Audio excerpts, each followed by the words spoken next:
ನಮಸ್ತೆ ವೀಕ್ಷಕರೇ, ಇವತ್ತಿನ ದಿನ ನಾನು ಚುರುಮುರಿ ಅಥವಾ ಖಾರದ ಮಂಡಾಳು ಮಾಡುವುದು ಹೇಗೆ ಎಂದು ತಿಳಿಯಪಡಿಸಲು ಬಂದಿದ್ದೇನೆ. ನನ್ನ ಶೈಲಿಯ ಖಾರದ ಮಂಡಾಳು ನಿಮಗೆ ಇಷ್ಟವಾದರೆ ನನ್ನ ಚಾನಲ್ಗೆ ಸಬ್ಸ್ಕ್ರೈಬ್ ಮಾಡಿ ಮತ್ತು ಲೈಕ್ ಮಾಡಿ, ಶೇರ್ ಮಾಡಿ. ಸ್ನೇಹಿತರೆ, ಚುರುಮುರಿ ಎಂದರೆ ಯಾರಿಗೆ ತಾನೇ ಇಷ್ಟ ಇರೋದಿಲ್ಲ. ಚಿಕ್ಕ ಮಕ್ಕಳಿನಿಂದ ಹಿಡಿದು ದೊಡ್ಡವರವರೆಗೂ ತುಂಬಾ ಇಷ್ಟಪಡುವ ಒಂದು ರೆಸಿಪಿಯಾಗಿದೆ. ನೋಡಿ ಸ್ನೇಹಿತರೆ, ಈ ರೀತಿ ಸಾಯಂಕಾಲ ಟೈಮು ಮತ್ತು ಟೈಮ್ ಪಾಸಿಗೋಸ್ಕರ ಚಿಕ್ಕ ಮಕ್ಕಳು ಸ್ಕೂಲಿನಿಂದ ಬಂದ ನಂತರ ಈ ರೀತಿ ಮಾಡಿಕೊಟ್ರೆ ಮಕ್ಕಳು ತುಂಬಾ ಖುಷಿ ಪಡ್ತಾರೆ. ಸ್ನೇಹಿತರೆ, ಬನ್ನಿ ಸ್ನೇಹಿತರೆ, ಯಾವ ರೀತಿ ಮಾಡುವುದೆಂದು ತಿಳಿಸಿಕೊಡುತ್ತೇನೆ. ಒಂದು ಬಾಣಲಿ ತಗೋಬೇಕು.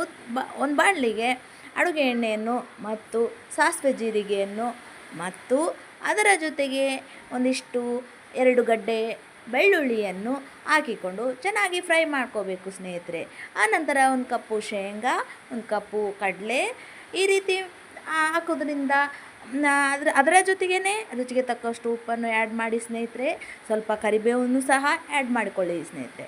ನಂತರದಲ್ಲಿ ಚೆನ್ನಾಗಿ ಕಂದು ಬಣ್ಣ ರೀತಿಯಲ್ಲಿ ಬರುವ ತನಕ ಫ್ರೈ ಮಾಡಿ ಸ್ನೇಹಿತರೆ. ಈ ರೀತಿ ಮಾಡೋದ್ರಿಂದ ಫ್ಲೇವರ್ ಚೆನ್ನಾಗಿರುತ್ತೆ, ಖಾರದ ಮಂಡಾಳು ತುಂಬ ರುಚಿಯಾಗಿ ಬರುತ್ತೆ.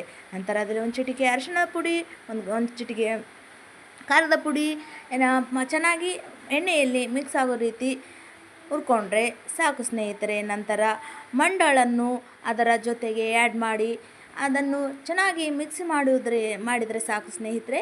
ರುಚಿಯಾದ ಖಾರದ ಮಂಡಾಳು ಅಥವಾ ಚುರುಮುರಿ ರೆಡಿಯಾಗುತ್ತೆ ಸ್ನೇಹಿತರೆ. ಈ ರೀತಿ ಮಕ್ಕಳಿಗೆ ಆಗಲಿ, ನಾವೇ ಟೈಮ್ ಪಾಸಿಗೆ ಆಗಲಿ, ಮಳೆಯ ಸಮಯದಲ್ಲಿ ತಂಪಾದ ವಾತಾವರಣದಲ್ಲಿ ಟೀ ಜೊತೆಗೆ ಇದನ್ನು ಸೇರಿಕೊಂಡು ತಿನ್ನೋದರಿಂದ ತುಂಬಾ ಚೆನ್ನಾಗಿರುತ್ತೆ ಸ್ನೇಹಿತರೆ.